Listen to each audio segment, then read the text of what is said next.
I mean, my parents were actually watching that meeting that I showed up late to. Good timing. Oh, did you get some comments? So I talked to my parents afterwards, and they were like, everyone was waiting on you. They were all really worried. Oh, national.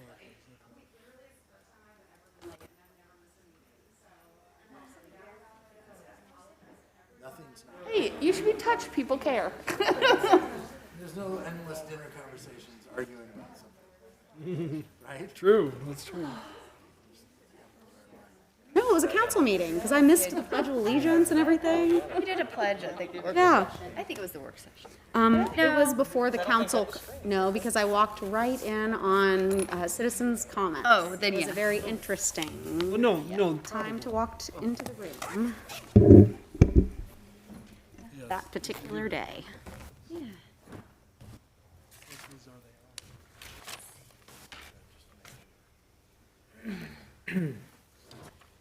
No more snow excuses from here on out.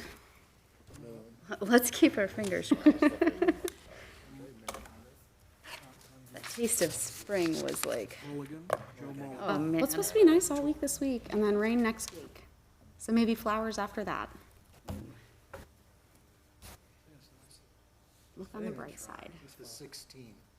Yeah, you forget that. What a difference that makes, so let me tell you, from 16 to 5. And no, ladies. Joe.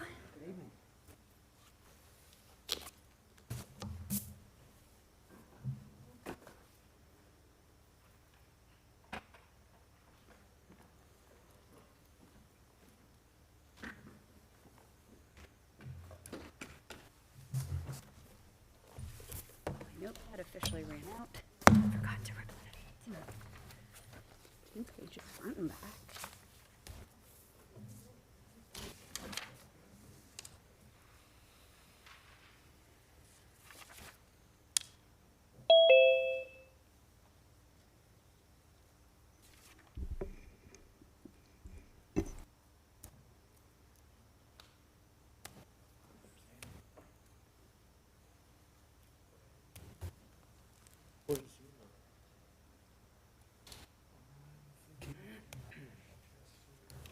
Kind of somewhere.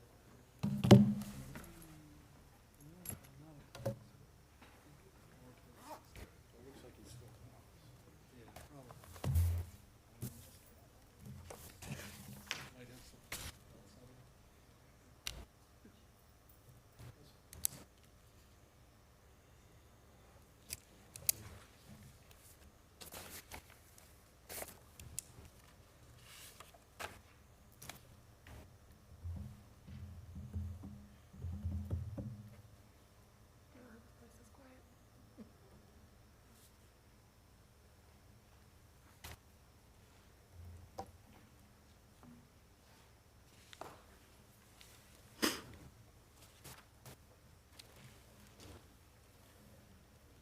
This is returned to this budget.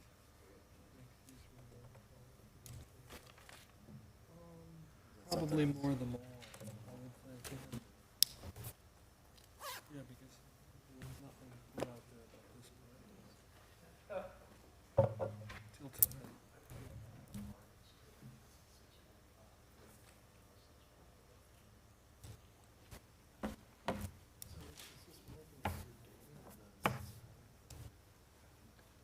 It's so much in the middle, I think it depends on the issue. We get Cincinnati Business Journal and the Dayton Business Journal, and 6 and a half dozen of the other. It's a size difference. The cities, Cincinnati's substantially bigger than Dayton.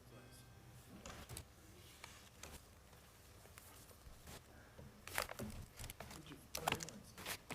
I went American, but I think they have Delta there too, on Dayton.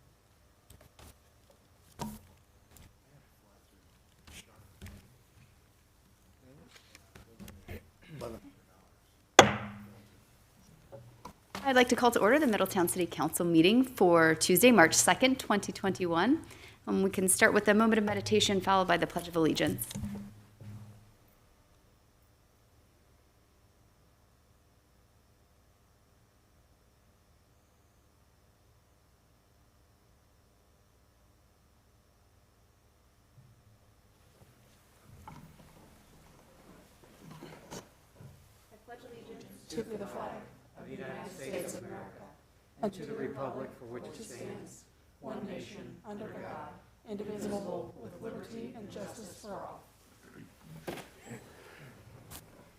Ms. Skank, could you please call the roll for us? Ms. Vettori?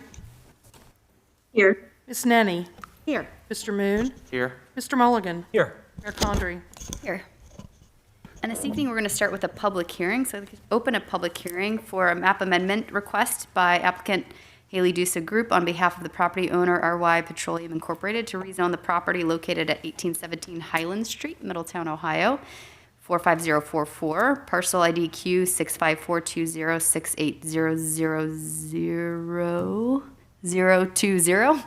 from R4 attached residential zoning district to B1 neighborhood business district. The property is a total approximately 0.1722 acres, and the Planning Commission's recommendation of denial for the map amendment has been forwarded to City Council for final review and decision. Ms. Combs, would you like to present for us? Yeah, I just went with it, sorry.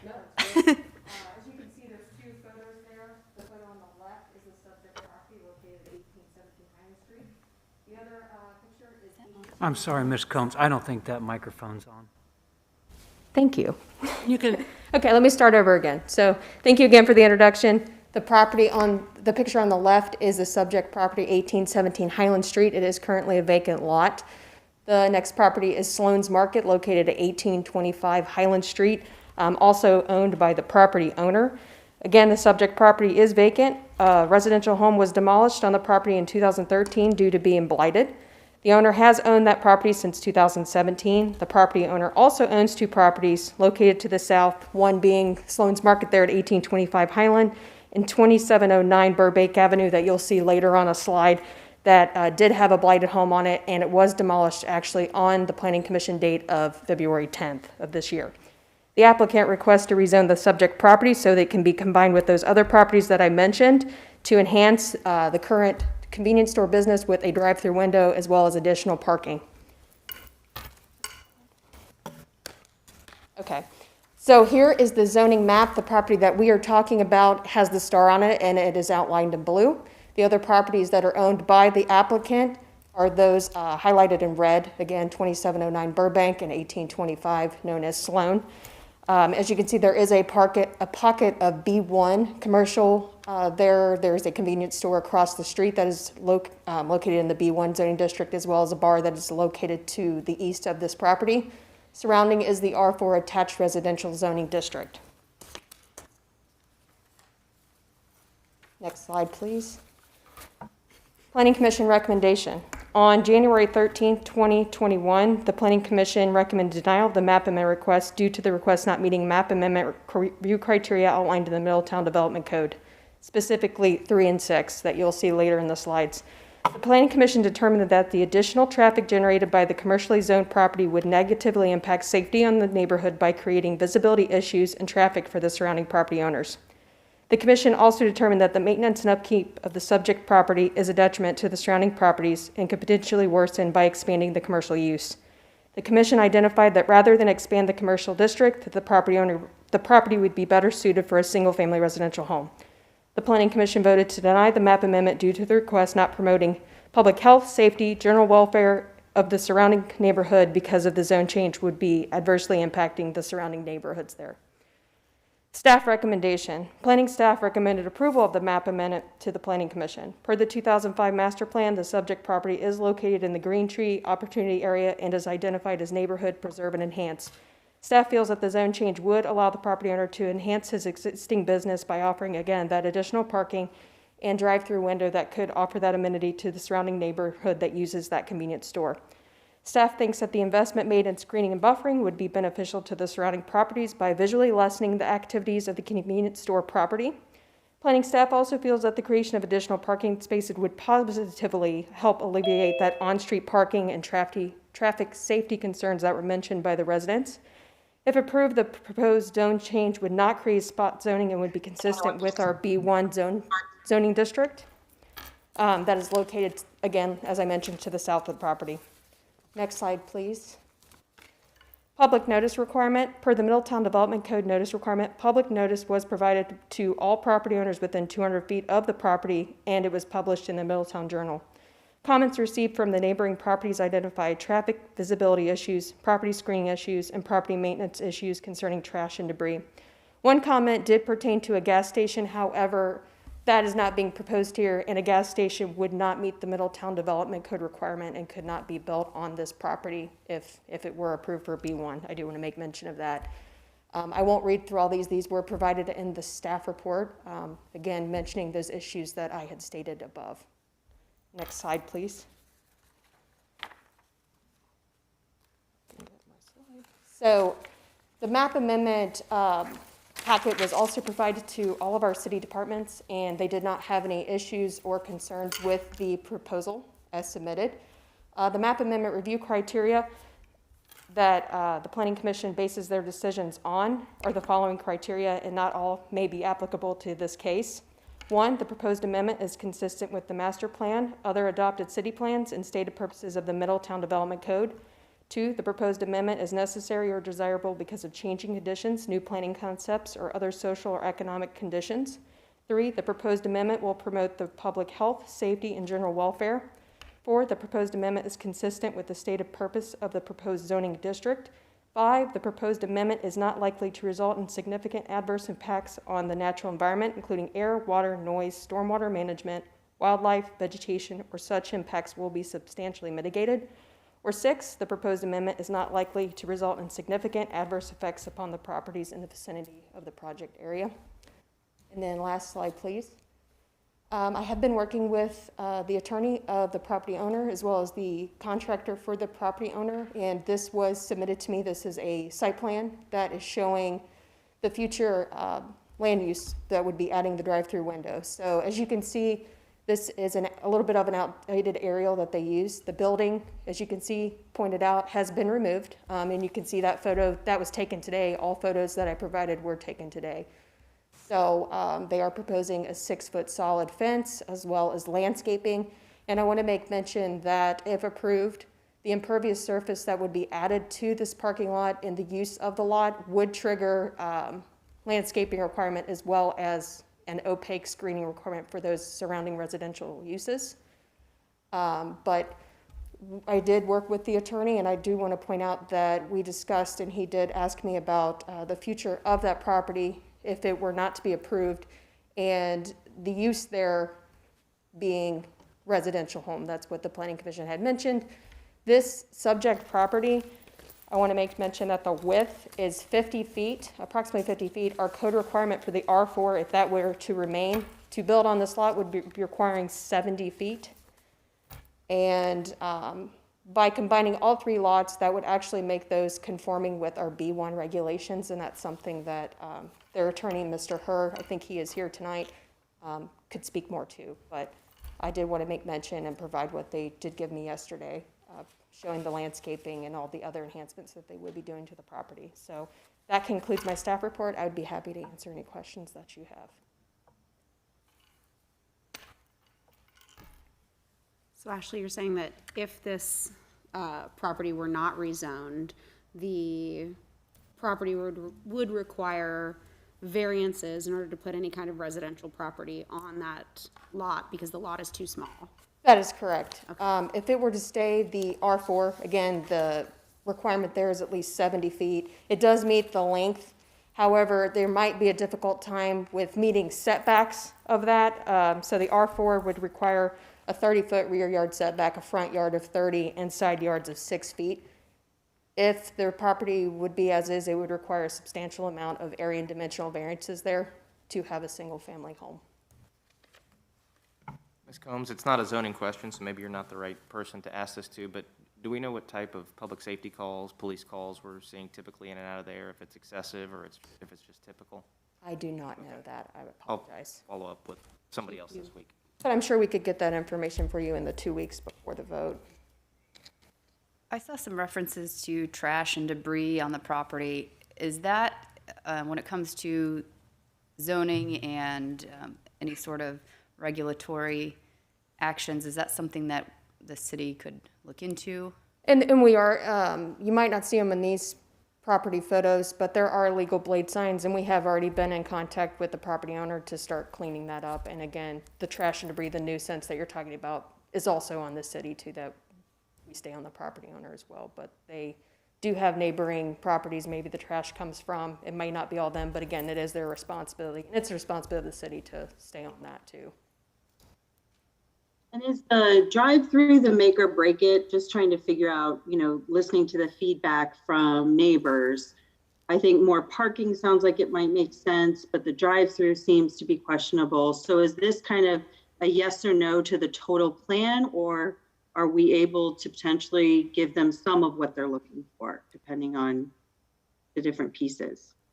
I'm assuming, I don't want to speak for the property owner, but that property that's located behind 2709 Burbank is already appropriately zoned for a drive-through. So if they were to add a window and somehow could configure where they could leave, they do have, you can barely see it, maybe you can see it better on your screen, but you can see how they will be filtering traffic on that back part. I don't know if this is make it or break it. It does look like that does feed over into that, but again, 2709 and the current property are appropriately zoned for a drive-through window. This would just be to use the property to the north maybe as a little bit of that turn. They might be able to adjust that, I'm not sure, but it was to add, screening and additional parking to help alleviate some of that on-street parking that's used around their business. Thank you. Do you know if any job creation is affiliated with the upgrades? I can't really speak to that. I'm not sure if Mr. Herr, or I think the property owners might be here as well, but that was not a part of our discussion. Sure, I'm sure it was zoning related, but just something to keep in mind. Council have any other questions before we open the floor? The demolition of that blighted home, you said that was in 2021? The home that was located on 2709 Burbank, right there, that was actually demolished on. Oh, this one. Oh, okay. Yeah, Gotcha. that was demolished actually on our planning commission meeting date. But the home that was on our subject property was demolished in, I believe, 2013, and it's been owned by the property owner since 2017. So just to be clear, the item in question is the 1817 Highland property. That's correct. The 2709 property, that's just showing they could do that regardless. Nothing is being asked about that property. It's purely the 1817. Right. It's just an important puzzle piece of their overall. Absolutely. I just want to make sure we're talking about the right piece. Yeah, we were just talking about 1817. Great, thank you. Okay, with no Thank you. further comments, thank you, Ms. Combs.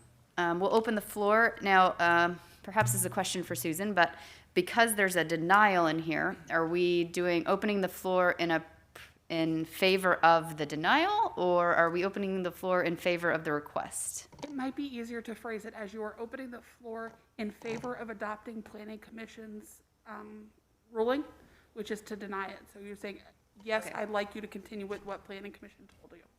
Okay, so I'm going to rephrase that again just so it's clear because it's kind of a double negative, but I'm going to open the floor. Phrase it. Yeah, I'm going to open the floor in favor, for comments in favor of the Planning Commission's recommendation, which is the denial. So anyone who agrees with the denial portion will open the floor up, and you can come up to the dais and speak your name and address for the record.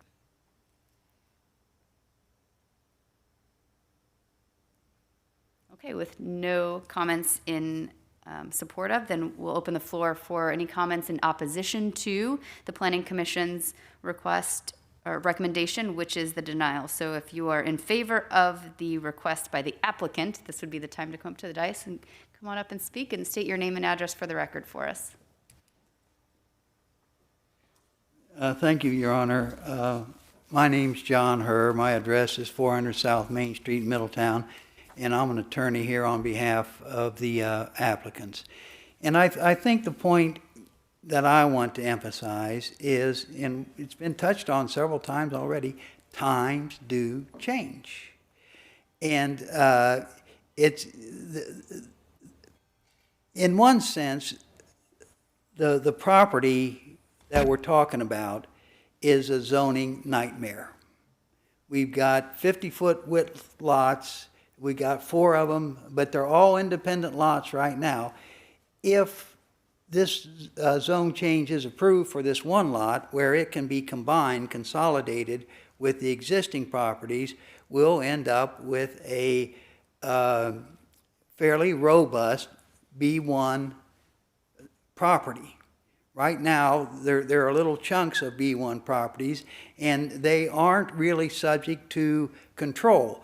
But we have mentioned that, once this project goes forward, there will be buffering requirements, there'll be parking requirements, which are non-existent now. There'll be considerations of fencing, so that the existing convenience operation will be virtually walled off from the neighbors. The idea right now is to have a fence of appropriate height and all that, and so the trash will stay on its home ground if that is a problem. Now, we would hope that that is not the problem, but what I'm saying is that the neighborhood should be able to see some relief from some of the problems that they see. Well,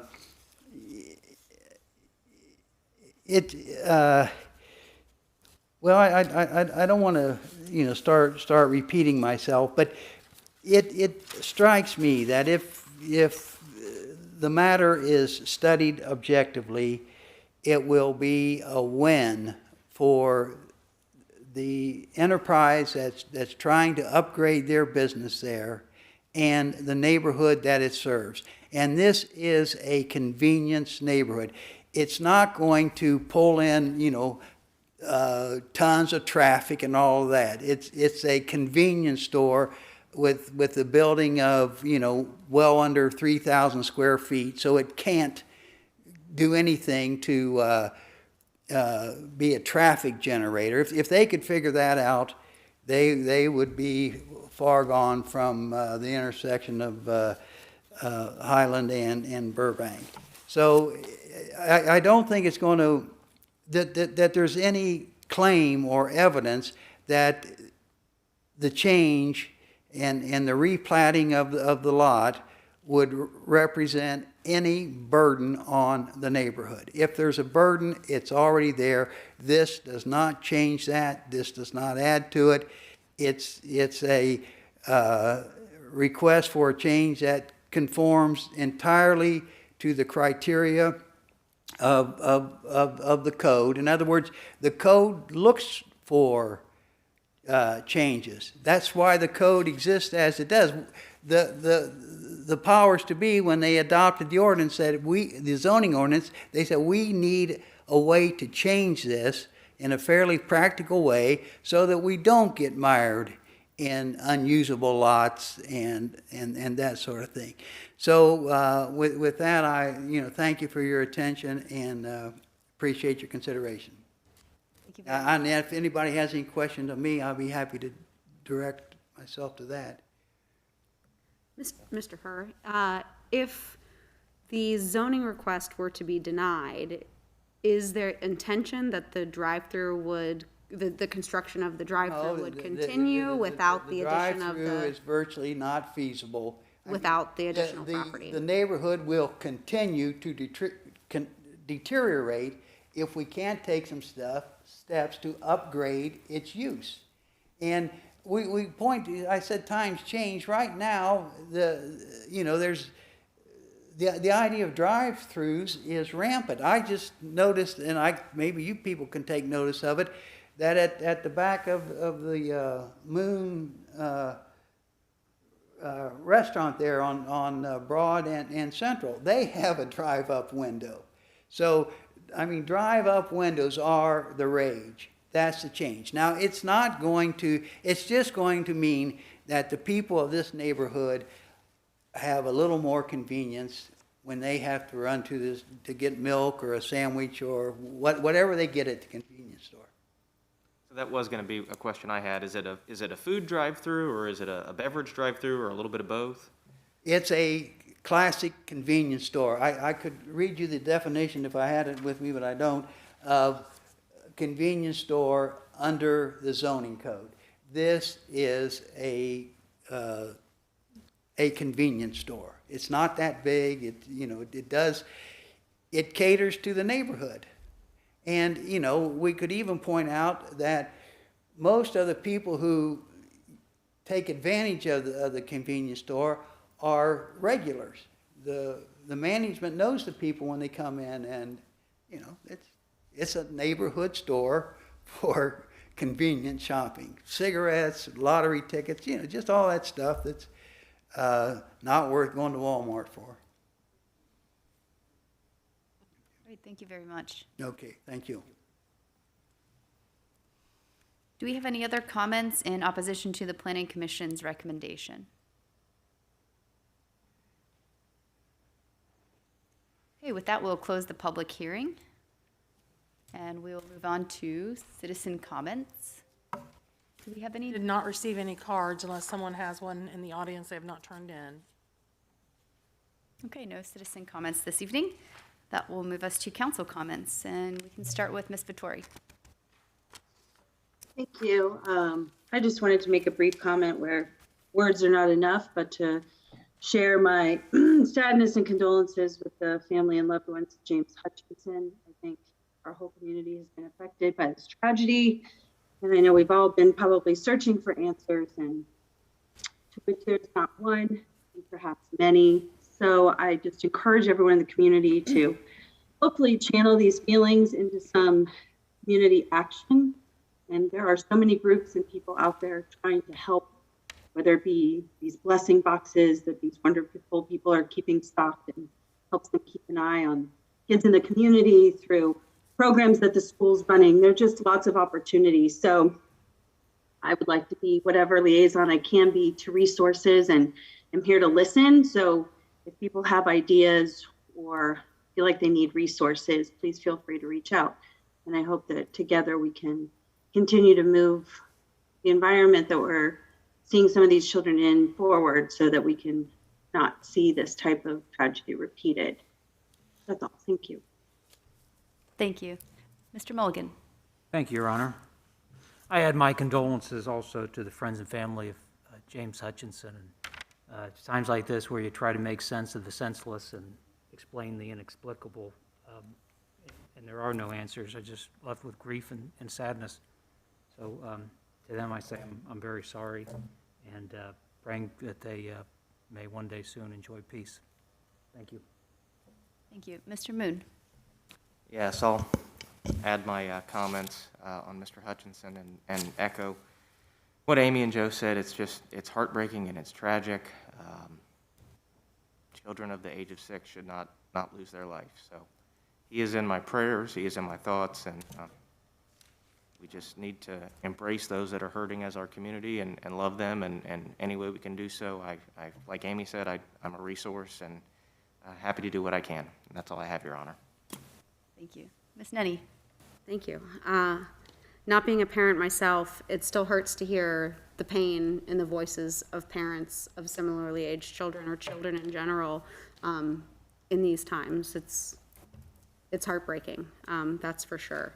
So again, like Amy said, any way that we can serve our community in these times and help prevent these sort of situations, there are definitely some things that a community can all agree on and all come together on, and this is certainly one of those. So other than that, I just want to thank our small businesses for getting creative and trying new things in difficult times. As a small business owner, I can appreciate the need to change your business model sometimes to try to affect change. So I appreciate that, and I have no further comments. Thank you. Thank you. I'd also like to send my condolences to the family of James Hutchinson, and I really like what Councilmember Mulligan said about we take these times to come together as a community and then do even greater things as a result of it. So hopefully we can do some incredible things in our community in his honor. I also wanted to give everyone an update. I had a first meeting with Ohio Mayor's Alliance, the Mayors and Police Chiefs Leadership Committee. We met on Monday, and this is the first committee that Ohio Mayor's Alliance has ever created. So I think it really shows that Ohio is on the front leading edge of a lot of different things when it comes to collaboration. So specifically, we had 3 police chiefs from Canton, Cincinnati, and Lima, and then the mayors of Youngstown, Springfield, Euclid, Beaver Creek, and Middletown. So we just went over just a brief introduction of our cities, where we stand on a few things, and the goal is, we believe, based on some research by OMA, is to focus on basically three things. One are policies and procedures. The second are communications, and the third one being training. So the discussions will probably mostly circle around those topics and how we can share resources across the state and support our police and also keep accountability at the utmost.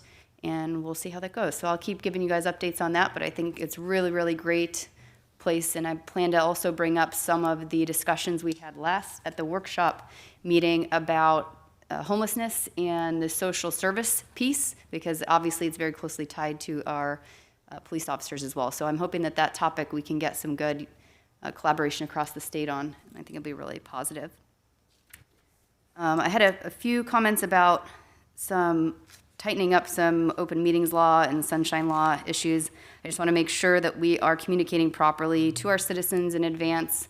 I saw some instances of last-minute changes of board and commission meetings, less than 24 hours, that were communicated at the last minute. Specifically, the Airport Commission on 15 February notified the public 4 hours, 23 minutes prior to the meeting that they would not be meeting in person and it would be on Zoom. I still am not sure, and maybe staff can tell me, but the Port Authority meeting on the 19th of February, I did not see any notification of that to our citizens, and I'd be happy to be corrected on that if anybody has information on that.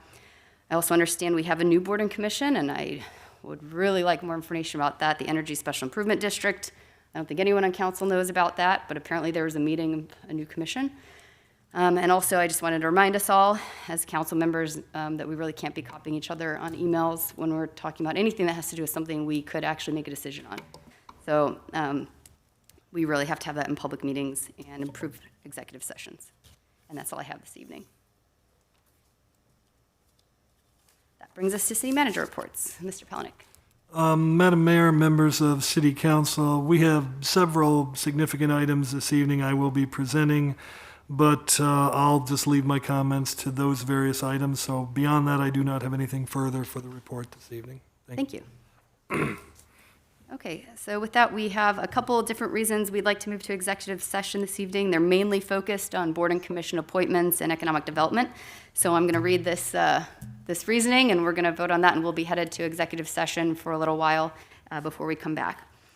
Under the authority of ORC 121.22G1, to consider the appointment, employment, dismissal, discipline, promotion, demotion, or compensation of a public employee or official, and under the authority of ORC 121.22G8, to consider confidential information related to the marketing plans, specific business strategy, production techniques, trade secrets, or personal financial statements of an applicant for economic development assistance, or to negotiations with other political subdivisions respecting requests for economic development assistance, provided that both of the following conditions apply.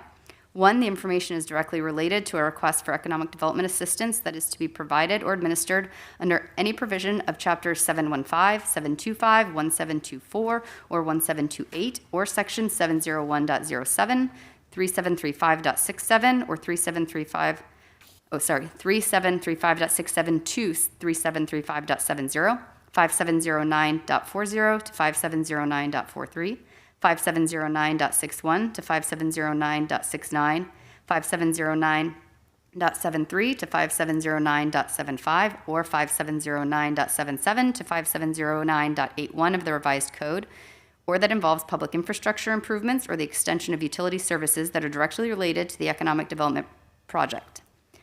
2, a unanimous quorum of the public body determines by a roll call vote that the executive session is necessary to protect the interests of the applicant or the possible investment or expenditure of public funds to be made in connection with the economic development project. So move for adoption. Second?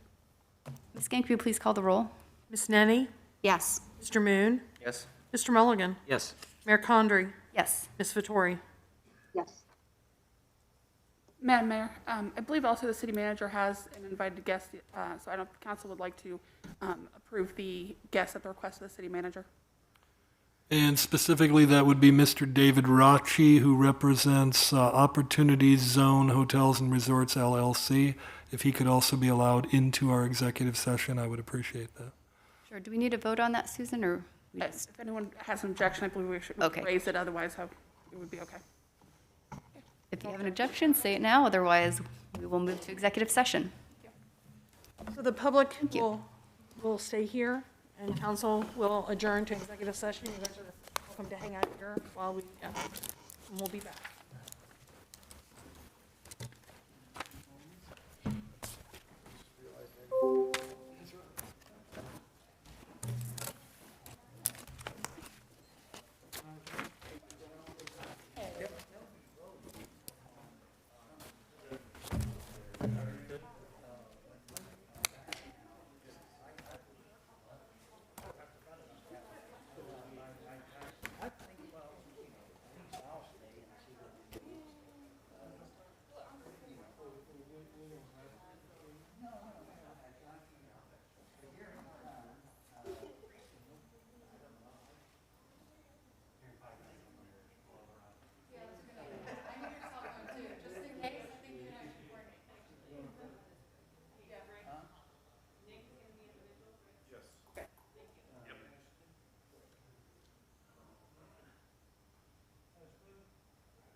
Hey, Bill, we're having trouble in executive session. The people who are remote cannot hear us. Can you come and help? Yeah. Sorry to interrupt.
Nah, I bought her lunch. I wore her out. Get your art card yet? I think she started here when she was like 15 or something. Yeah, that's what I said. I said, "Hey, you're 12 when you started for the city work."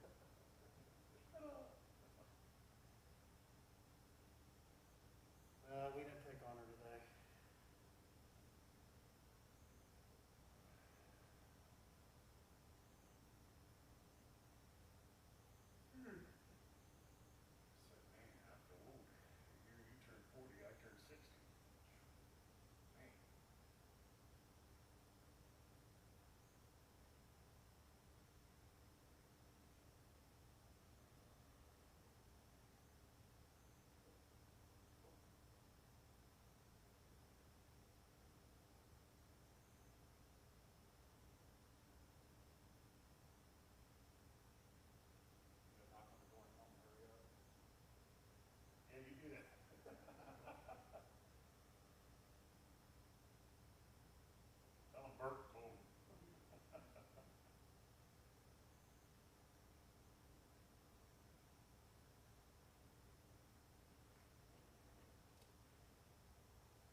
did, lucky her.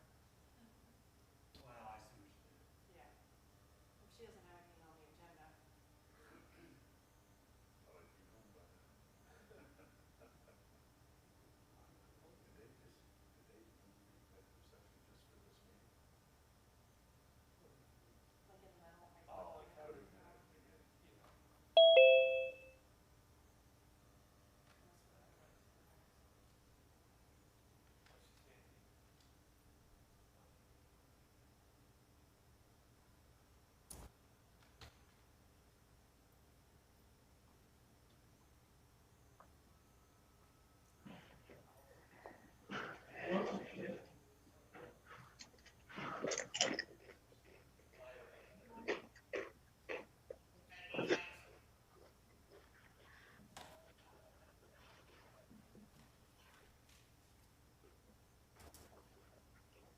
Get 'em, Slide.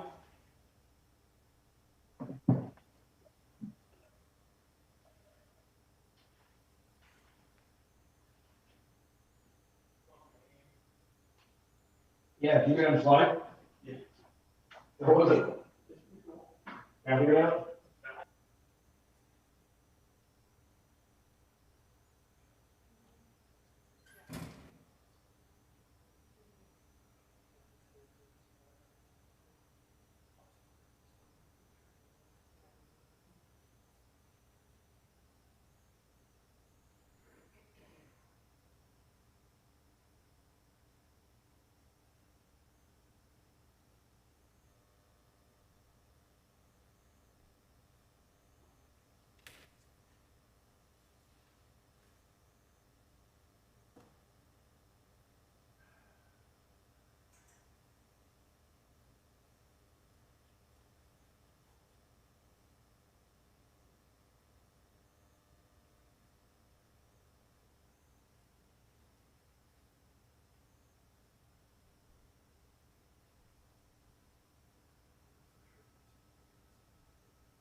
meeting with some investors tomorrow morning in Cincinnati. Okay. And we're, buying a property in Middletown, Michigan.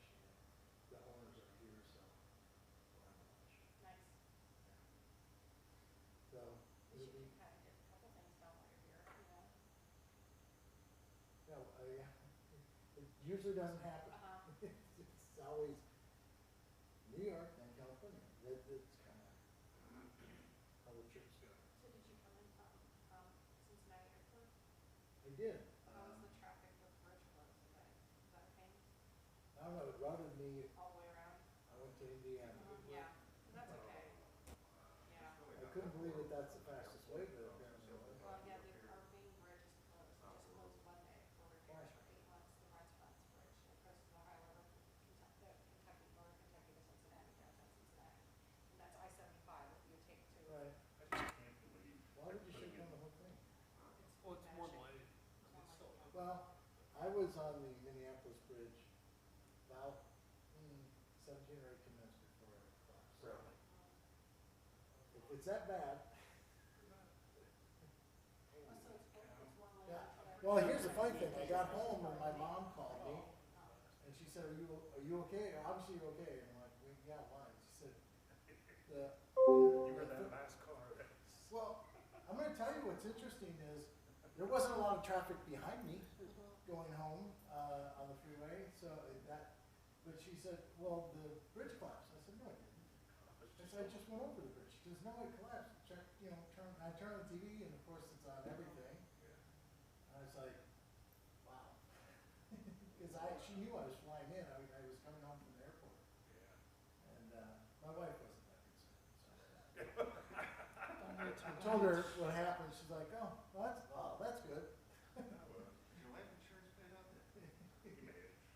Ironically, yes, I had just increased it. So, Oh, so they looked into my life, but she got cleared. yeah, luck is on your side. I just can't believe they're putting in $15.5 million to paint a bridge they want to tear down. that's unreal. It just makes me. I don't understand, does the paint extend the line for? Right, yeah. Yes, they are doing. Holding it together. Yeah, that's. It's really sticky paint. There's actually a science in painting bridges, There you go. and it's very expensive. I don't believe you. The expensive part I do. Especially if it's over a railroad or a river. Or a river, yeah, all those EPA issues for sure. It's all dirty jobs. He just took his hands, dumped it in paint, and rubbed it up and down the cables.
sometimes they don't know the Twin Cities. Cincinnati, you have to say what high school you went to. Yeah, they do that in St. Louis. When I went to school in St. Louis, and they said, oh, where'd you go to school?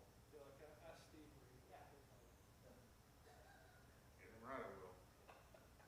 But it doesn't mean anything, I'll tell her. Oh, man. I was a Moeller cheerleader, sorry. We didn't need girl cheerleaders. Oh. Yeah, that worries me, Steve. Got other things, Paul. You went to, I don't think you got to. Yeah, but I went to a co-ed. Yeah, this was sun and hope for us.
a joke. I'm from the east side as well. It's like my GPS says, wait, you really sure you want to go over there?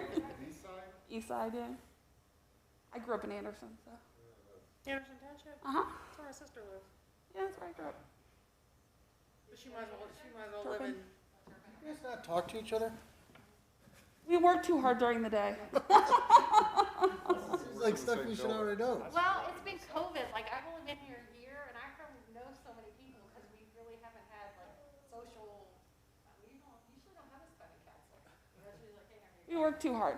Got a slave driving boss. He keeps us all moving. I work in a totally different building. I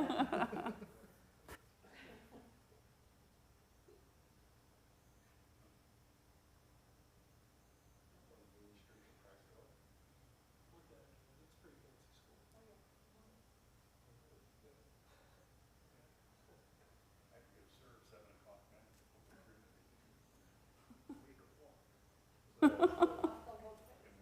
when we got to Minnesota in 14, we took off running. Run across Arkansas Park. Talking to my mom today. They had a little middle schooler commit suicide last night in Anderson. 13 years old. It's just terrible. Awful. Yeah. I hate to hear that. My daughter had a classmate that killed himself in the 8th grade, and, I feel like I never got over that. Yeah. It was a very difficult Yeah. time, you know what I mean? Yeah. In that junior high development. Yep. To lose a classmate who Yeah. took his own life. Yeah.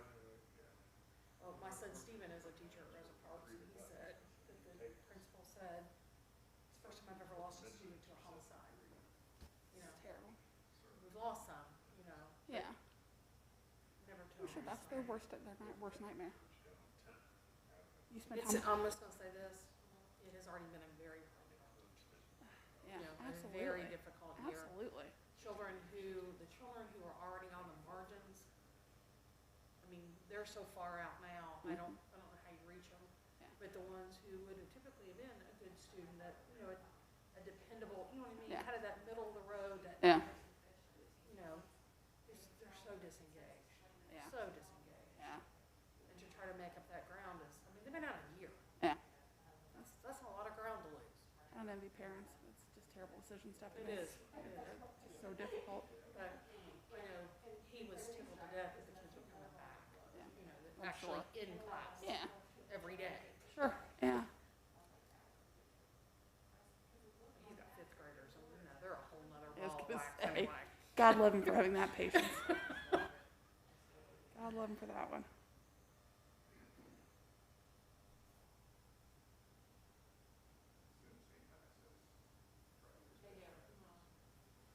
That would require me to actually go. So I was like catty corner for St. Max, so I'm on the corner of Wisconsin and Hamilton Lakes. Okay. Oh. Yep, yep, my farms. But we belong to the same high school, because my daughter goes to school in Sharonville. Because I used to work in Sharonville, so it's like, she was school.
5 and 10 years, let's do this thing.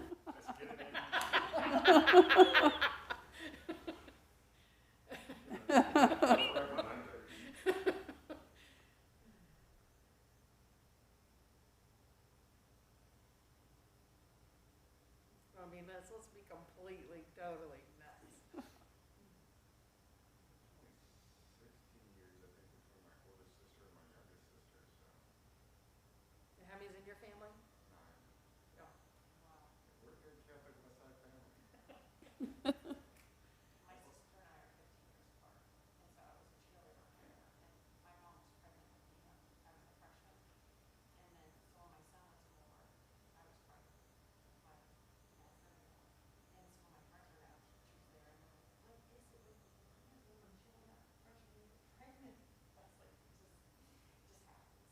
And my son was there, he's like, I don't know, it just happened. It just happened. And my son was like, do you think there's gonna be anyone there with like kids that are little newborn siblings? And I was like, well, you know what happens. They're gonna have all ages. You're gonna have friends with 4-year-old siblings, and which is, so. It'll be okay. Yeah, you'll be okay.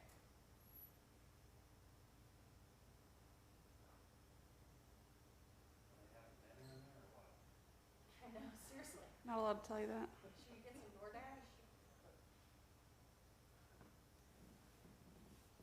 I got some bottled water, that's all you Oh, can God. for me. I feel for you.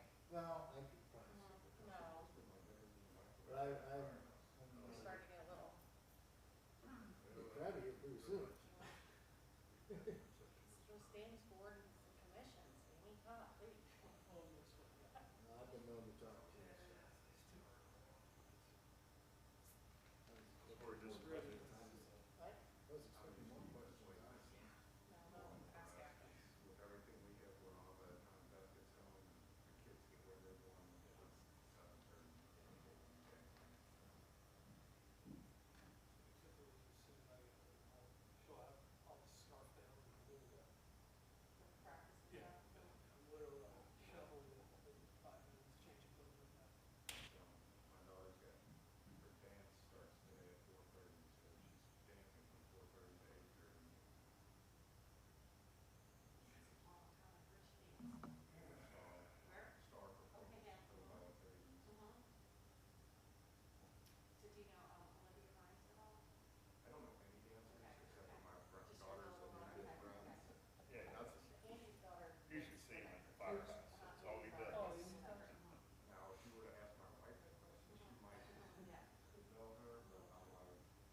What, since you did so much, I think I'll just say you're available. If that's fine. You good with that? I have the card, so I was gonna turn it, but not.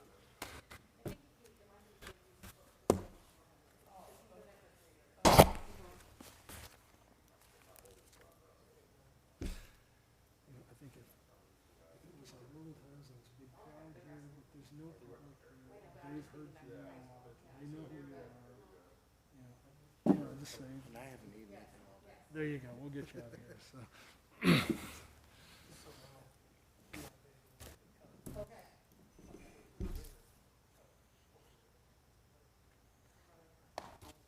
Yeah, I literally didn't have breakfast. Oh my God, well, you must be starving. You Well, must be you starving. know, There's a vending machine.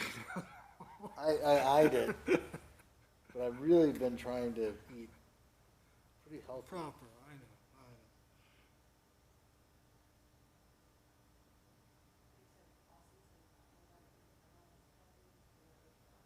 Here's my stomach right there.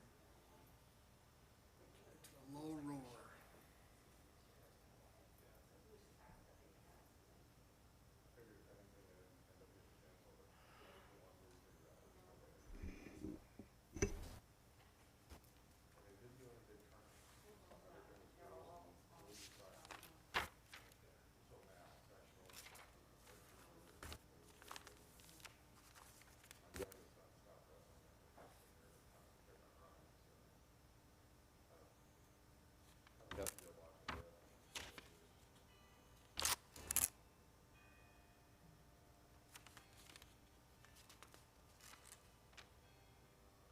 Usually you hear that all through the building.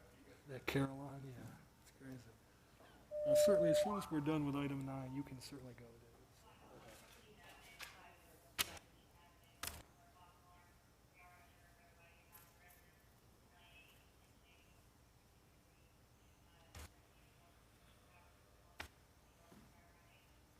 I was heading to the airport, it was probably 4:30. And there must have been, and I'm not kidding, I was going through St. Paul on the freeway, and there must have been a dozen cops going the opposite way. Whoa, Lights going just, what was that all about? well, I haven't even know. It seemed kind of early in the morning for that kind of response, unless there was like a fire or something. I don't know. Not much usually happens in St. Paul. Minneapolis, that's a different story. Yeah.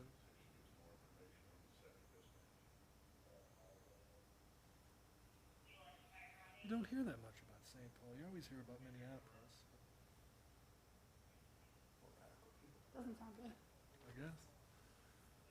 No, I'm serious. St. Paul is just, it's like the biggest small town. Yeah. I used to live downtown St. Paul. Yeah. And I knew almost there's probably 5,000 residents downtown. So you ended up, I mean, I could, if you put 10 of them in a group of 5,000, I could point those. Why? I mean, so it was, it's just a really kind of, and it's about neighborhoods and Minneapolis is about factions and power and St. Paul. The last big thing they did was they got the Wild back, the NHL hockey. Oh, yeah, that's Craig Leopold's Yep. team. Yeah, yeah. They got that. That was the big push. St. Paul, because St. Paul used to have the North Stars Oh, and the Fighting Saints. They have two professional hockey teams. And I would say also, well, hockey's everywhere big. It's really big in St. Paul. Well, it was. St. Paul's kind of changed also the demographics, but still solidly middle class. yeah. Leave me alone, kind of. Yeah. Approach I hear to you. it all. A lot of neighborhood bars and churches. Yep.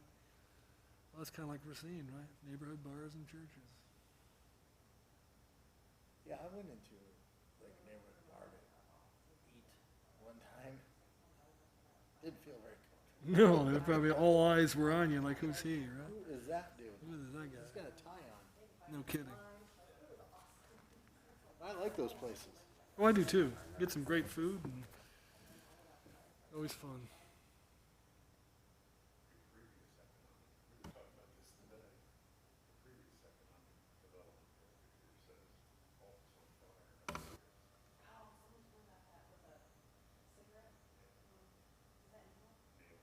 I like this. I walked up there.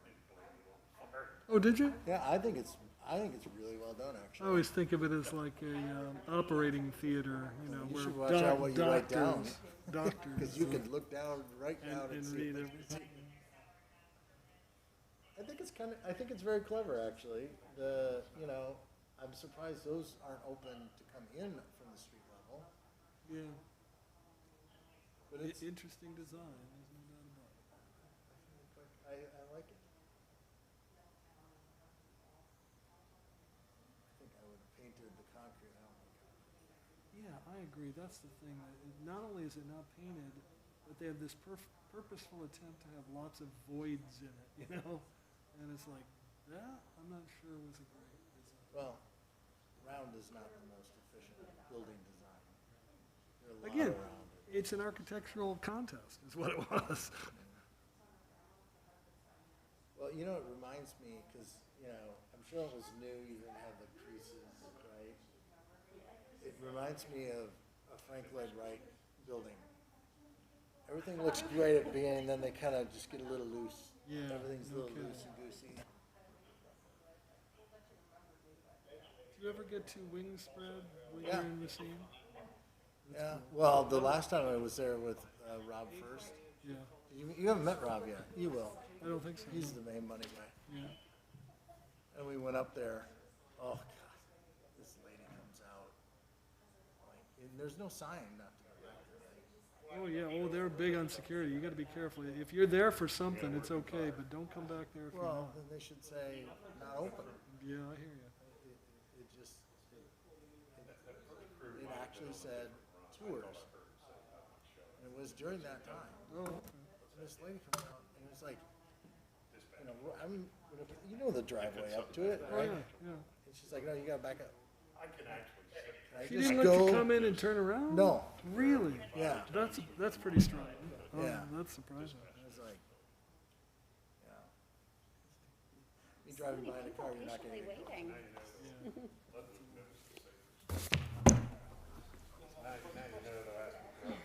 It's like we're back.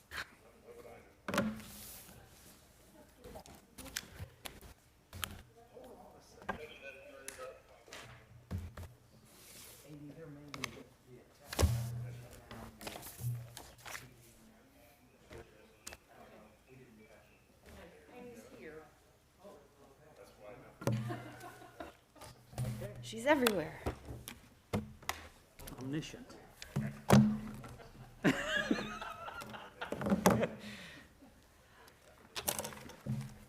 Amy, can you hear us now? We can't hear you. It's always something. I'm here, yes. I can hear you so much better. I think I either just went deaf or I don't know. That was brutal. Okay, so for the purposes of time, let's get back. I'd like to call the city council meeting back into session. We have to do a roll call for that, yeah. Do we have a motion to move back into open session? So moved. Second? Ms. Skink, will you please call the roll? Mr. Moon, Yes.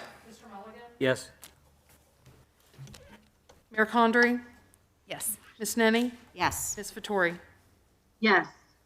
I want to thank everyone who managed to stay for that. I know that was really long. I promise you there were some very good things occurred during that meeting that are going to be well worth it, so thank you. All right, so that brings us to consent agenda. For your consideration this evening, with the confirmation of the personnel appointments of Michael David Spears to the position of part-time community security officer and Renee Athy to the position of corrections officer in the Department of Public Safety Division of Police, to receive and file the fiscal officer's certificate for income tax revenue bonds, to authorize a purchase of approximately 800 residential water meters from Badger Meter Incorporated of Milwaukee, Wisconsin in the amount of $74.89 each, and to confirm the following board and commission appointments. To appoint Tal Moon as the council representative alternate for the Architecture Review Board, to reappoint Greg Martin to the Board of Appeals, to reappoint Mike Taylor to the Board of Appeals, and to appoint Rita Ratliff to the Board of Appeals, and to appoint Majulisa Collins to the Middletown Visitors Bureau. I move to approve the issues and actions set forth in the consent agenda. Second. Ms. Gank, will you please call the roll? Mr. Mulligan, Yes? Mayor Condrey, Yes. Ms. Vettori, Yes. Ms. Nenny, Yes. Mr. Moon. Yes. On the motion agenda tonight, to approve a contract with Red Zone Robotics for the sewer condition assessment. So move for adoption. Second. Ms. Gank, will you please call the roll? Mayor Condrey, Yes. Ms. Vettori, Yes. Ms. Nenny, Yes. Mr. Moon, Yes. Mr. Mulligan. Yes. Okay, Ms. Collin, would you like to present the legislation for us? Yes, Your Honor, but prior to getting started, we do have 5 items we're asking you to consider as emergency legislation. So to ask for a motion to waive the charter requirement for 2 readings and 30 days to enactment regarding ordinance O 2021-19, resolution R 2021-08, resolution R 2021-09, resolution R 2021-10, and ordinance O 2021-20. I move to waive the charter provision requiring readings on 2 separate days and that the previously read resolutions and ordinances be declared emergencies and read one time only. Second. Ms. Gank, will you please call the roll? Ms. Vettori, Yes. you said no? I said yes. I'm sorry, I couldn't hear. Ms. Nenny, Yes. Mr. Moon, Yes. Mr. Mulligan, Yes? Mayor Condrey. Yes. Sorry. First matter for your consideration this evening is Resolution R 2021-07, a resolution to make adjustments to appropriations for current expenses and other expenditures of the City of Middletown, Counties of Butler and Warren, State of Ohio, for the period ending December 31st, 2021, out of the general fund, and this is here for a second reading. So move for adoption. Second. Are there any comments about this? Okay, Ms. Gank, will you please call the roll? Ms. Nenny, Yes. Mr. Moon, Yes. Mr. Mulligan, Yes? Mayor Condrey, Yes. Ms. Vettori, Yes. The next matter is ordinance O 2021-16, an ordinance establishing a procedure for and authorizing a contract with Gillig LLC and Butler County Regional Transit Authority for the purchase of a 35-foot diesel bus. Also here for a second reading. So move for adoption. Second. Any comments? Okay, Ms. Gank, will you please call the roll? Mr. Moon, Yes. Mr. Mulligan, Yes? Mayor Condrey, Yes. Ms. Nenny, Yes. Ms. Vettori, Yes. Item number 3 is ordinance O 2021-17, an ordinance amending ordinances number O 2020-69, establishing the pay ranges, pay policy, and benefits for various salaried and hourly classifications within the service of the city hired prior to 2018. Here for a second reading. So move for adoption. Second. Any comments? I had personally had a request to separate the 2 positions into 2 separate ordinances. So I would like to make a motion to do that. If council wishes to approve that, we can. This was the, I'm sorry, the assistant manager position? Yeah, the assistant city manager and the development services director. And they were included both in the pay and benefits changes. Is there a reason to split them? That's my request, to split them, yes. Yeah. Okay, with no second, then we can move on. Does anyone want to second the motion? So actually, we have a first and a second to approve the ordinance as is, and then you made a first to amend that. So we would need a second to do that. I understand that, Okay, absolutely, I just- yeah. That's what I'm getting at. I'm If- sorry. I just wanted to make sure. If no one else wants to, I understand. I'm just making the motion because it's my personal desire.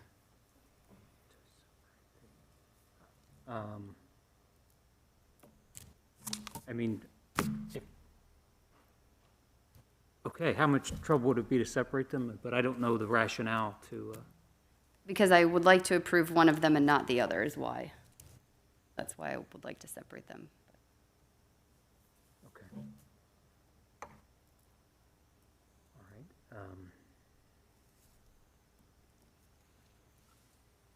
Any other thoughts? Yeah, I don't know. I That's mean, all, that's all I have. I don't I want, don't know that there's any, okay, you know what, I mean, I'm pretty sure regardless, they're gonna pass anyway, so I understand if you don't want to, so that's totally fine. Okay, I mean, so, I'll second and let you split them if you'd like to. I just was curious why. Okay. But I'll second.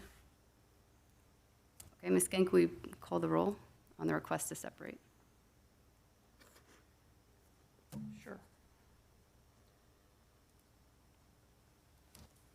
Mayor Condrey, Yes. Ms. Vettori, No. Ms. Nenny, Yes? Mr. Moon, Yes? Mr. Mulligan. yes, Okay, we will leave 2017 as the assistant city manager position. And do you know what the next number would be for ordinances? Yep, it would be Dash 21, 23. Okay, oh, 23. present ordinance O 2021-23, you said, apologize? Yes. 23 would be related to the development services director position.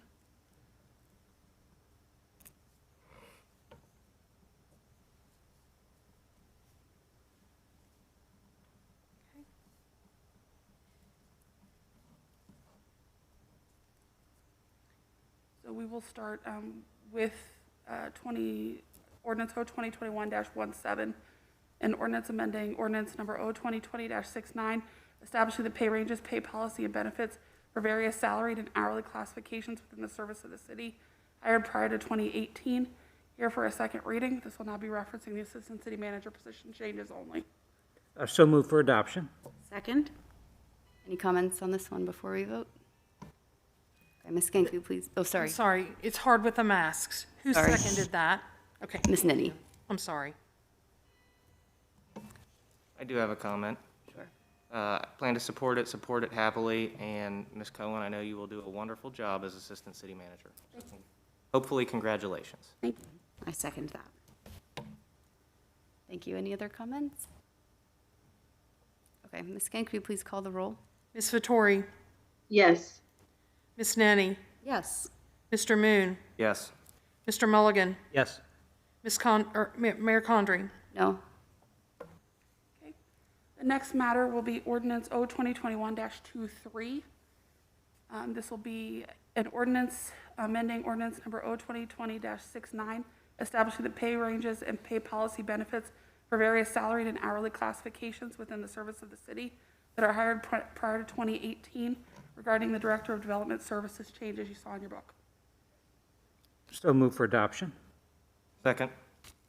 Any comments? I'll make the same comment for Ms. Combs. I think she's one of the incredible staff leads here at the city, and I congratulate her hopefully on her promotion. Thank you. Any other comments? Okay, Ms. Genk, you please call the roll? Ms. Nenny, Yes. Mr. Moon, Yes? Mr. Mulligan, Yes, Mayor Condrey, Yes. Ms. Vettori. Yes. The next matter, prior to reading it, if I may, Your Honor, has to deal with the same classifications. These are employees that are hired after 2018. Once we make changes like this, we like to make them in both ordinances. Is there a similar motion to separate these out for the vote? Yes, I would like to move to separate these two. I guess that would be my motion to separate them. I'll second it as well. We will leave 28, or I'm going to take a vote on that. Doesn't need to think of it. Mr. Moon, Yes? Mr. Mulligan, yes, Mayor Condrey, Yes. Ms. Nenny, Yes. Ms. Vettori. No. Okay, I will leave 2018 as the assistant city manager related changes. And we will make 24 then? Amy? Yes. It'll be ordinance O 2021-24 for the changes to this ordinance referencing Development Services Director. So the first matter before you will be ordinance 2021-18, an ordinance amending number ordinance O 2020-70, establishing the pay ranges, pay policy, and benefits for various salaried and hourly classifications within the service of the city hired after January 1 of 2018. second reading, and this will be regards to the assistant city manager position. So move for adoption. Second. Any comments on this one? Ms. Gank, will you please call the roll? Mr. Mulligan, Yes. Mayor Condrey, No? Ms. Vettori, Yes. Ms. Nenny, Yes. Mr. Moon. Yes. The next matter we will have is ordinance O 2021-24. Again, an ordinance amending ordinance number O 2020-70, establishing the pay ranges, pay policy, and benefits for various salaried and hourly classifications within the service of the city hired after January 1, 2018. This will be regarding the changes for Development Services Director position. So move for adoption. Second. Any comments? Okay, Ms. Gank, will you please call the roll? Mayor Condrey, Yes? Ms. Vettori, Yes. Ms. Nenny, Yes. Mr. Moon, Yes. Mr. Mulligan. Yes. Next matter will be ordinance O 2021-19, an ordinance providing for the issuance and sale of income tax special obligation bonds in the maximum principal amount of $31,600,000 for the purpose of paying the cost of the construction and improvement of streets and roadways in the city where necessary, and appurtenances thereto, including but not limited to the widening, grading, draining, curbing, paving, and resurfacing of streets and roadways, constructing and reconstructing sidewalks, constructing traffic barriers to divert the flow of traffic, and acquiring and installing signs, signals, markings, and other devices for traffic control purposes, together with all necessary work incidental thereto, and otherwise improving the same and declaring an emergency. So move for adoption. Second. Any comments? Yes, Madam Mayor, members of City Council, we're very excited to bring this item to your attention this evening. Obviously, this is the ordinance that actually allows us to issue and sell the Income Tax Revenue Street Improvement Bond Series 2021 that have come about as a result of the approval of the 1/4% income tax levy and doing the pavement project that will happen this year and next year. When we first brought that forward, obviously, we talked about the fact that it made great sense and great efficiency to be able to do this project all at once over the course of a 2-year period and to bond it out, because more than anything, we would get economies of scale and we would take advantage of some really, really low interest rates. And I am pleased to tell you that that certainly proved to be the case, so much so that probably the lowest interest rates I've ever seen in 30-some years in local government. And the fact that we were able to do this as an income tax revenue bond as opposed to a general obligation bond means that, we still have avoided having this count against our full faith and credit pledge and is only backed by the income tax revenue itself. And yet, through a private placement, we were still able to get 1.48%, which is really quite remarkable. So, really pleased to see that everything we expected has come to be, and probably better than we anticipated. And I'd like to have Finance Director Jake Burton just give you a little bit more about the specific details of this, the exact numbers and the timing and what to expect on it. So if you could, Jake, you want to come up to the podium and offer a few more thoughts on this? Sure. Good evening. So this will be in the bond amount will actually be $31,545,000. Let me pull up the staff report here so I quote correct numbers.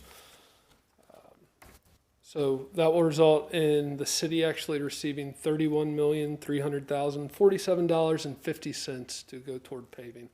So the difference between that principal amount and the amount we will receive is the cost of issuance related to bond counsel, the issuer, municipal advisor, all of those fees, which is significantly lower by going private placement versus a typical bond issuance. We saved really about $1.3 million over what we anticipated originally. And that's through lower cost of issuance. And then also we saved 40 basis points by doing this private placement, locking it in now. So really significant savings. Really credit to our municipal advisor, Andy Brossart, for working with us on this. Getting this private placement in place, communicating with the banks, working with them on our income tax projections. So And with this, the anticipated revenue projections that we've put forth, along with the debt schedule, we anticipate really having about $2 million extra over the course of the 10-year period. So that money would then go toward additional paving in the years we do have that extra. Obviously, if we end 2021 with $50,000 extra or something of that nature, we would carry that forward just to make sure 2022's debt payment's good to go. But at some point, if those extras do come to fruition, it would go toward additional local paving within that year. So in addition to the $31.3 million. Happy to answer any questions. One thing I will mention, we will close, this will allow us to close on March 22nd. So that would be the date we'll actually close this and then receive the funds. Councilman Moon had asked me a question regarding the investment of those funds. Those funds will be invested and gain some amount of interest until we are actually making payments for the paving project. Always our investments go safety, liquidity, and then yield.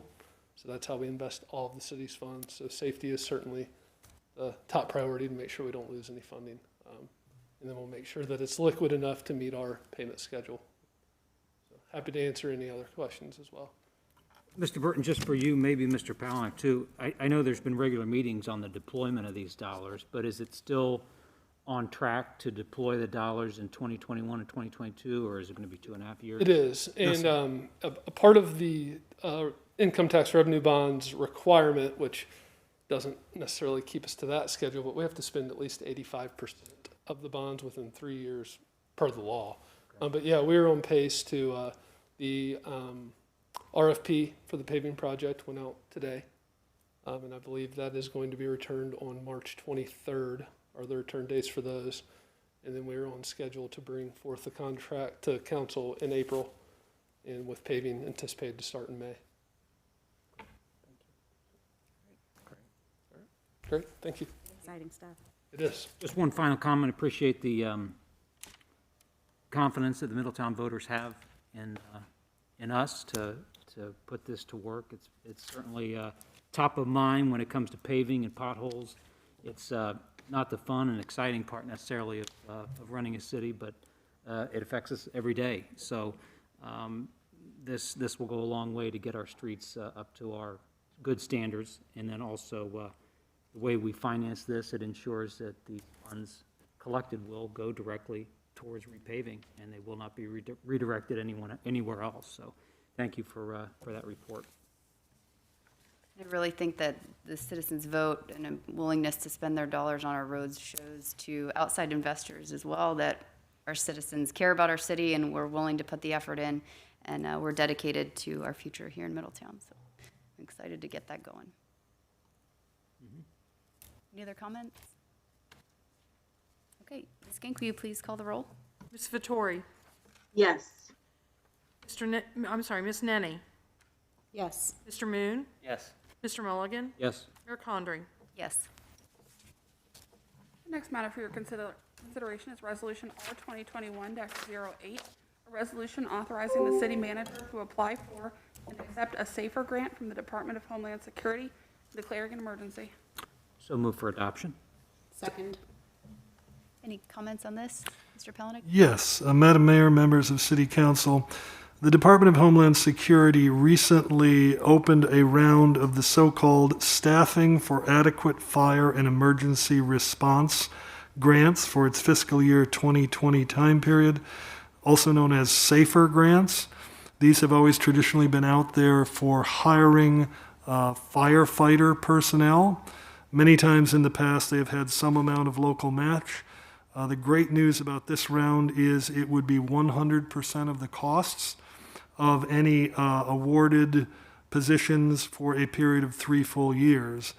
So we are requesting that the council authorize us to apply for 6 new firefighter positions for a 3-year period under the terms of this grant. Because there is a fairly quick turnaround, the grant awards will wind up happening sometime between late May and September, so that they would then become effective for the fiscal year 2021, which starts October 1 and moving forward. If they're awarded, our expectation is, in effect, they would be largely for the years 2022, 23, and 24. and to give you a little bit more detail, specifics on exactly what would be involved and how that would affect staffing and how they would be deployed. Chief Lawley is here to give you a little bit more details. Also, our estimate for the value of these 6 positions for that 3-year period is $1,561,387. Chief Lawley, if you would. Thank you, Mr. Pelenick. Good evening, City Council. Good evening. As City Manager Pelenick stated, we are requesting the opportunity to apply for and accept the fiscal year 2020 SAFER grant. The reason why it's fiscal year 2020 is because the federal government operates October to September. So a lot of people are saying, well, it's 2021. Why is this 2020? And that's why. That kind of messes up some individuals, especially in tracking it. So this is actually fiscal year 2020 to the federal government, although it will fund us at the end of 2021 into 22, 23, and 24. So there's a total of $355 million available from the Department of Homeland Security from this grant, and there's going to be approximately 300 departments awarded the funding. That's a little bit less than the SAFER grants in the past. In the past, they've been well over $500 million, so there's going to be some pretty intense competition for this grant based on you really have to show why does the department need the staffing, how does it affect your daily operations, the financial need of the city, and what the cost benefit to the city would be. Essentially, we're asking for 6 positions, and the reason we're asking for 6 positions because if you remember, the city has done 2 studies within the Division of Fire, the 2017 strategic planning study of the Division of Fire, and in 2019 the staffing and deployment study was done.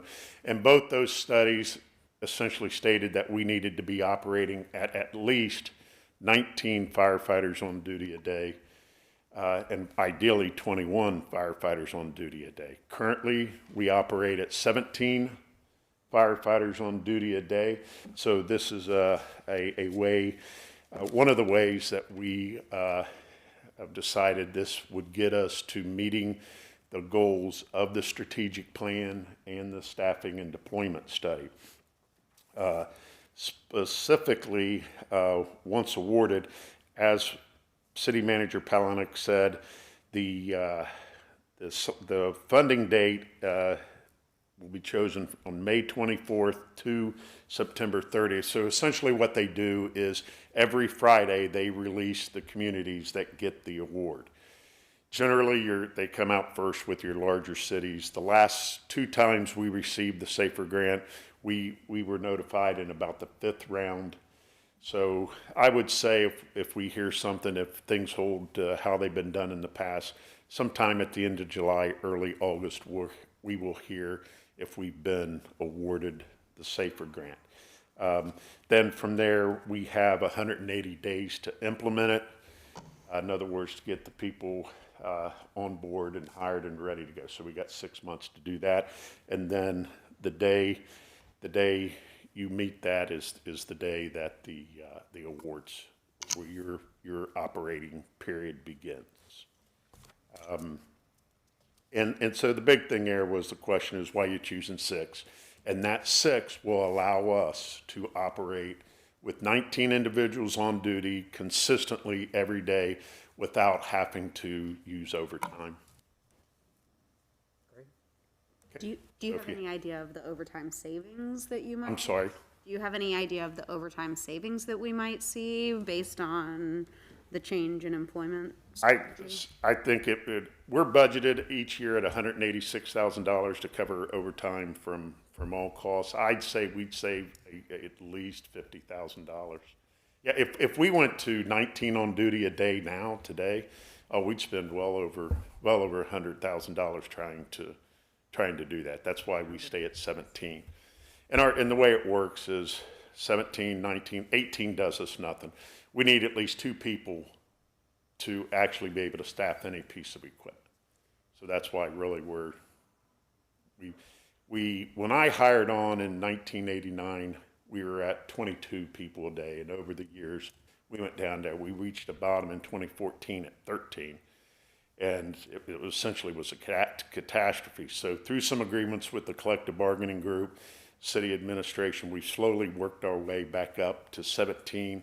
And even now at 17, it's a huge challenge. On days where we don't have a lot of people off, we do get to 19, and then it's amazing putting that one extra medic unit into service, what it does to help spread the runs around. But in answer to your question, we'd save a significant amount of money. And then I was also curious about the 6 months that we have to hire those staff, based on recent hiring and trends. How soon do you think inside of that 6 months that you'll be able to have those positions filled? I think, really today we're really, if they were to give us the money today, I think we'd be able to hire those 6. Now what happens is we're competing with other communities, and there's a lot of communities right now hiring. So the further you go down the list, a little bit more difficult it gets to once you send a person through the other parts of the hiring process, background checks, polygraphs. It's possible that we'd have to have another test, written physical agility test, and that normally takes us to get through the written and the physical agility test about 3 months. So 6 months is plenty of time for us if we had to do a test from scratch. Just a comment, not a question. Just want to say, from our seat, obviously with the grant, a lot of people think it's just free federal money coming, but the big one with this one is in that year 4, we got to keep them on. So the question I always ask is, hey, can we afford to keep them on in year 4? Because that's the worst case scenario, is to lay them off. I just want to say I ask a lot of questions. Appreciate all your responses. Appreciate Mr. Burton's responses. You guys thought through this very thoroughly, and appreciate your work. So. Thank you. I think we're in a good position where that is concerned, because we have about 42% of our personnel that have like 23 and more years on. So you're going to see a huge turnover in the next 6 years, a big turnover where that is concerned. We have 2 that are going to be going this January. 2 would have to go, myself included, by the time this grant would be over. And then there's about 13 others that you don't know if they're going to get in the drop program, and even if they stay there full 8 years. We can't get a waiver for the chief to stay? Yeah. Note from your doctor. I just wanted to offer, Chief, if either you or Chief Burke ever needed at some recruiting element or anywhere or effort, the mayor to come join from the community's perspective and talk about how much support our community has for our first responders, I'd be happy to go and help in any way. So. I think, that's an area we've tried to do some work in, and we're starting Monday. We have 7 new firefighters, EMTs beginning, and we have 1 female in the group. It's an area where we try, but I think, we got to figure out some other ways to try to recruit and get a little bit more diverse. Sure, well, keep us in mind. Okay, will do. Thank you. Thank you very much. Great, any other comments? Yeah, no, I'm happy to support this. This is a little bit different from the safer grants in the past, where it was only 25% match. Keep in mind, it does give us 3 years with some increased staffing, and hopefully at the same time, we can be working towards how do we work on the other end, and that is reducing the number of service calls, so that in the future, maybe we don't need such a high level, and the calls for service will decrease. But working it from both angles, and happy to help with this. And also, hopefully, our economic development pieces are increasing, and we have increased residents and increased income tax base, where it also puts us in a better position at that point as well. So, thank you. Okay, Ms. King, can we please call the roll? Ms. Nenny, Yes. Mr. Moon, Yes. Mr. Mulligan, Yes. Mayor Condrey, Yes. Ms. Vettori. Yes. Next matter for your consideration is Resolution R 2021-09, a resolution to make adjustments to appropriations for current expenses and other expenditures of the City of Middletown, Counties of Butler and Warren, State of Ohio, for the period ending December 31st, 2021, and declaring an emergency to involve an appropriation transfer in the general fund. So move for adoption? Second. Mr. Pelnick, would you like to comment on this? Yes, Madam Mayor, members of council, this would be an amendment to our fiscal year 2021 budget. Specifically, it would be appropriating a transfer within the Economic Development Department in the amount of $27,300 from professional services.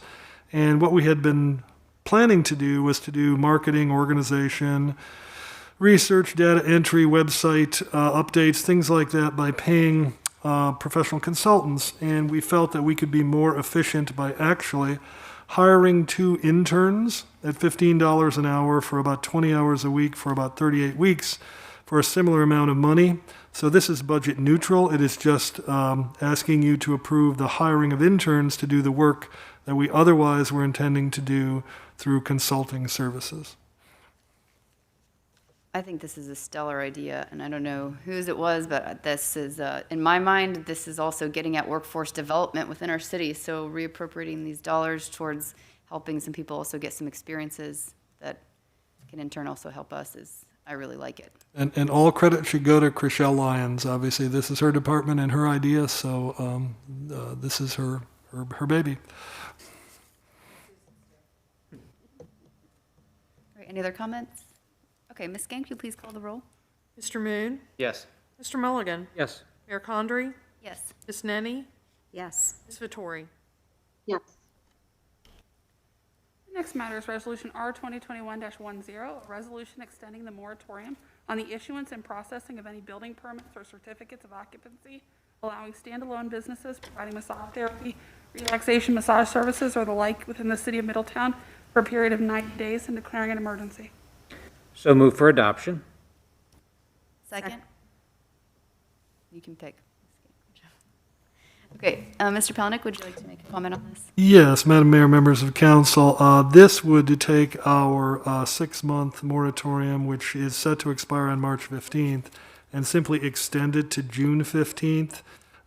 We are finalizing some of the tweaks to the legislation, but if we don't have this rather limited extension, we will wind up seeing the moratorium expire without having the legislation come before you, and you'll ultimately have a 2-reading as well as time for it to take effect. So it's just a matter of having enough time to make sure that it comes before you and you go through the normal process so that it doesn't simply expire in the meantime.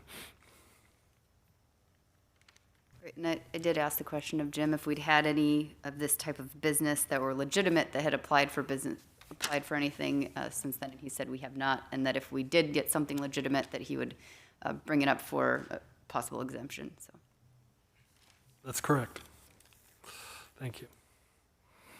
Okay, Ms. Skank, could you please call the roll? Mr. Mulligan, Yes. Mayor Condrey, Yes. Ms. Vettori, Yes. Ms. Nenny, Yes. Mr. Moon. Yes. The next matter is ordinance O 2021-20, an ordinance authorizing a contract with OZH&R Middletown LLC for pre-development planning related to redevelopment of city-owned assets in downtown Middletown and declaring an emergency. So move for adoption? Second. Mr. Pelnick? Yes, Madam Mayor, members of council, we are asking that you authorize and approve a pre-development agreement with Opportunity Zone Hotels and Resorts LLC, Inc., to do pre-planning, feasibility studies, and other due diligence activities associated with the potential transformational redevelopment of city-owned properties in the Opportunity Zone as well as near the Opportunity Zone downtown. Specifically, it would cost $250,000. Those funds would come from our fiscal year 2021 otherwise unappropriated general fund reserve. Currently, those reserves stand at $9,532,441. or about 25.7% of budgeted expenditures. If this is approved, that would then take those reserves down to an amount of $9,282,441, which would still be 25%. So we feel this is an appropriate use of those funds. We have been speaking to you in the past at our strategic planning session, as well as this evening in executive session, about some of the details of what we call Project Celluloid.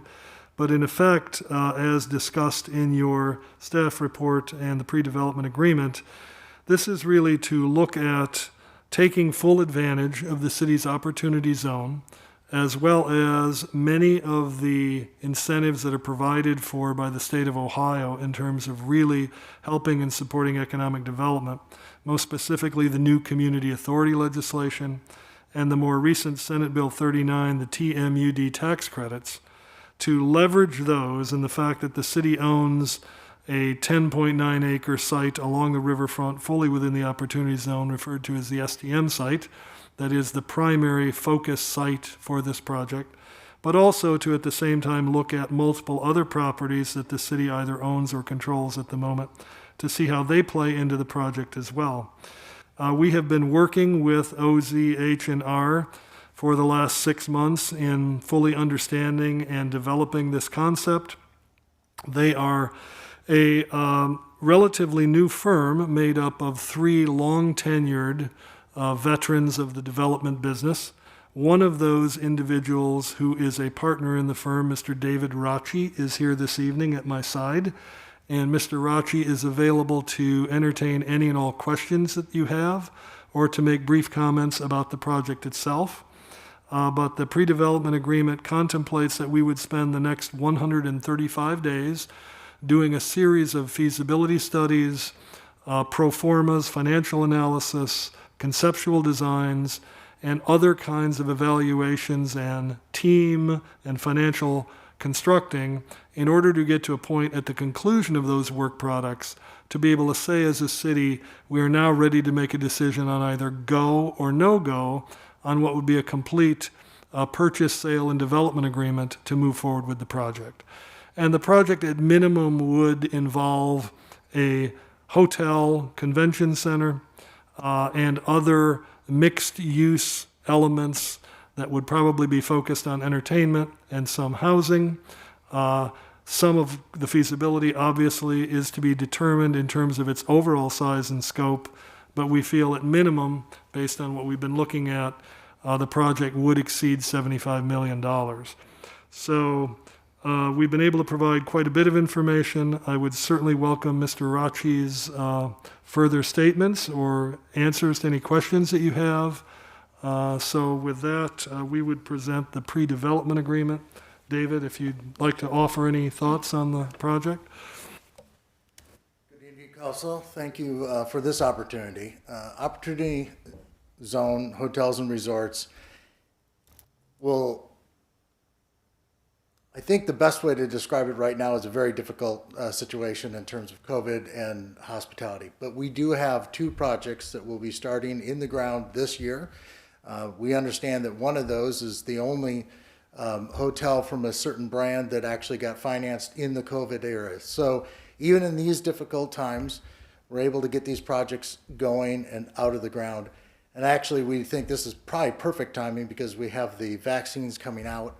And at that point, you know, when everything is settled and people want to go out and travel again and go do events, this project will be either close to finished or finished. So I welcome any questions that you may have. Mr. Rachi, I would just say one question and one comment. Thank you for the last 6 months. Thanks for your interest in Middletown. It's certainly very exciting. But for those in the public that haven't spent multiple executive sessions with you, just maybe tell them why Middletown and what brought you here and what's appealing. So we get a lot of requests from cities to do public-private projects, and we pick very few to even look at in the first place, and then even fewer to actually do this type of project. At this point, it's a true partnership. We'll be putting in a ton of money, way past the 250, and so the project is not something that we think is actually going to go, and you know, at a very high probability. we're gonna lose money. So we want to do only projects in communities where certain things happen. One, it's gotta be a community that really captures us in terms of a special place. And I will tell you that downtown Middletown is something that when we first got here, it was really pretty stunning to us. It's a very quaint main street, but beyond that, you have great bones. There's a lot of retail on the street level that is ready to go when a big project comes in. Then you see a lot of small businesses start opening up around that. And that's the kind of synergy that you need for these kind of projects. I think the other side of it is city staff. It's important, and then city leadership. As you know, I've talked a lot in front of you, but the feedback's been great, the support's been great, and then the city staff has been wonderful. So when you have those kind of and then I also want to say that I don't want to leave Adam out of it as well. Is he here? Andy. Or I mean Andy. I guess I left Andrew out of it. That's one of the reasons why is you have to look at the combination and can you actually get, it's a big lift, and you need the whole community to do that. I think one other thing that you had mentioned to us was the culmination of kind of the perfect storm also with Ohio and some of the positive things going for a project like this in our state. The development tools that the state has given the cities is really, truly remarkable. And the cities, like you're doing, to take advantage of that will benefit greatly from that. And I think also the other thing is, if you look, and you know what I'm going to say, if you look within 2 hours of drive time, and we are looking at entertainment district down there as well, that 2-hour drive time is kind of the magic. And there's 18 million people within 2-hour drive time of Middletown. So that's also a big part of it. I'm happy to hear of someone, when I first came into this position, I thought, man, these opportunity zones, there's got to be something with them, and I know not a lot of developers have figured it out. So to be partnering with someone who has figured that out is a breath of fresh air and exciting. And the timing's difficult. The law is very specific on when Yeah. you can invest. So it's lining up the investors at the right time. Great. Any other questions or comments? Thank you for your presentation. No, it's been great to hear, and really looking forward to the results of the feasibility study and learning more about it. Any other questions? I think this is the first conversation of many that we'll have, and so we look forward to seeing You will back see me here a lot. again. I tend to stand here a lot through these, so I look forward to it, though. It's a great chamber. I like the chamber. Thank you. Thank you. Thank you. Okay, Ms. Skank, will you please call the roll? Mayor Condrey, Yes. Ms. Vettori, Yes. Ms. Nanny, Yes. Mr. Moon, Yes. Mr. Mulligan. Yes. Next matter is Resolution R 2021-11, a resolution declaring the necessity of repairing certain sidewalks and driveway aprons in the city of Middletown, requiring that abutting property owners repair the same, and declaring an emergency. However, no action is requested until March 16th. Mr. Palaniuk, would you like to comment on this? Madam Mayor, members of City Council, this is essentially sort of the yearly effort that we go through to simply declare the concrete sidewalk and drive aprons attached to that year's street program to be a necessity. It then notifies the individual property owners that they have a certain amount of time to be able to make those repairs themselves, or if they don't, then the city winds up doing it and assesses it against the property. So this is something we go through each year. In this case, there are 266 parcels being provided notice. The grand total of assessments, if all were to not do them themselves, would be $233,178. So that average, if you averaged it out, it's about $876 per assessed lot. And I would note also that I believe it's about $9.75 per square foot of the concrete is, I think, this year's assessed rate.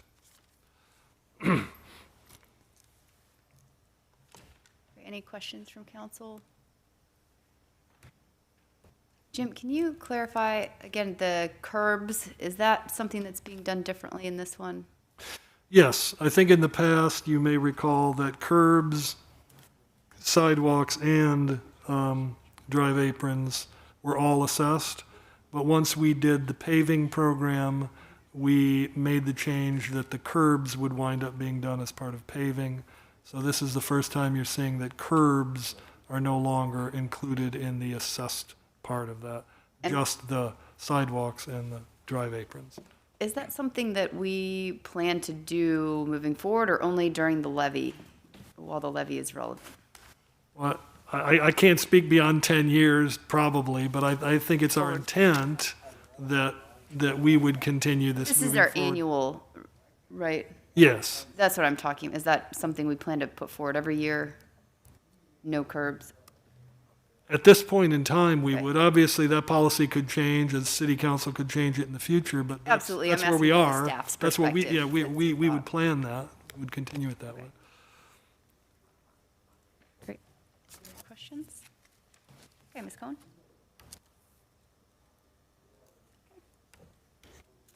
Next matter is ordinance 2021-21, an ordinance denying a request to change the zoning classification for one parcel located at 1817 Highland Street from R4 attached residential district to B1 neighborhood business district. Here for a first reading. Mr. Palanick? Well, actually, I'm not sure if you have anything more to say on that one, but, I think, yeah, the staff had presented the full presentation on that.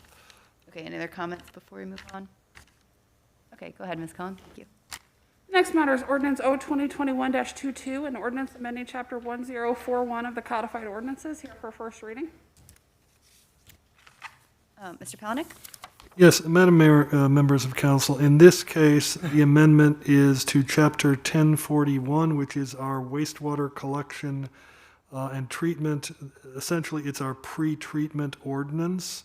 The changes in this case would be to definitions only, and they are required by the Ohio EPA. So periodically, they require us to make certain changes to the pre-treatment ordinance. These are not substantive in nature, but they are required, and they deal with definitions. Any questions at this time? Okay, Ms. Cohen? Next matter is resolution R 2021-12, a resolution authorizing the filing of an application with the Department of Transportation, United States of America, for a grant under the Federal Transit Administration Act of 1991 as amended. Here for a first reading. Mr. Palanick? Yes, Madam Mayor, members of council, each year our federal or our transit system applies for federal assistance for both operating, capital, and planning that helps pay a substantial portion of the transit system. It's called the annual federal 5307 process. This is for 2022 operating and capital and planning. Federal government provides 50% of the cost toward operating, provides 80% toward both capital and planning. The overall budget is about $2.95 million. So again, it's a routine yearly effort that we go through. Any other comments? Okay, Ms. Cohen? Next matter is resolution R 2021-13, a resolution authorizing the filing of applications for CY 2022 with the Ohio Department of Transportation for grants under the Ohio Public Transportation Grant Program. Here for first reading. Mr. Palanick? Yeah, Madam Mayor, this is the component part to that last item, and this is the state side of those grants for the transit system. State provides 10% toward operating. It does not provide anything toward capital or planning. So a less substantial portion, but certainly still an important one, part of our transit operating costs. Ms. Cohen? And last but not least, we have resolution R 2021-14, a resolution to make adjustments to appropriations for current expenses and other expenditures of the city of Middletown, counties of Butler and Warren, state of Ohio, for the period ending December 31st, 2021, involving the general fund for the fire department. Here for a first reading. Mr. Palanick? Madam Mayor, members of council, very minor amendment to the 2021 budget in the amount of $2,927. It is a supplemental appropriation for the fire department to purchase rescue rope. These funds come as an exclusive result of a donation from AK Steel for the purpose of purchasing this material. So this simply allows us to acknowledge that in the budget. Thank you. Okay, that brings us to new business. Does anyone have any new business? I see a smile on Amy's face. Is that just because we're looking at the end of the meeting? Business. Okay. I do like it at the end here a little bit better than Yeah, I agree. at the Yes. beginning, so. So with that, oh, sorry. Yeah, I appreciate it as well, yeah. Okay, with that being said, we will adjourn then until March 16th at 5:30 PM here in council chambers. And until then, blue skies over Middletown.